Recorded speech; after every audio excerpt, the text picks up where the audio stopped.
The US dollar is facing its first key test of 2026 this week as market participants brace for the release of the December NFP data as well as the unemployment rate. Now, this will obviously be a key data release given what we saw in the December data release, where the unemployment rate in the United States ticked up to 4.6%.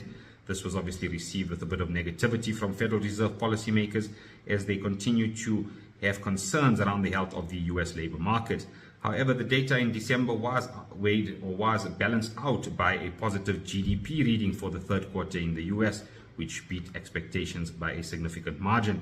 This obviously continues the trend we are seeing in the US, where the data continues to paint a bit of a mixed picture in terms of the health of the US economy, with a deteriorating labor market coupled with a strong economy based on the GDP number.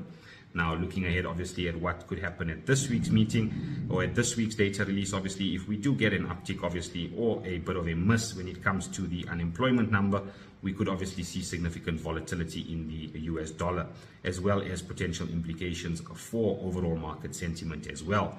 Now, before obviously we get to that NFP release on Friday, we do also have another high impact data release in the form of services PMI. Obviously, with the US being a primarily service-driven economy, services PMI data is usually heavily focused on as well and could stoke some volatility for the US dollar. For now, though, trade safe and have a good one. I will catch you guys soon with another market update.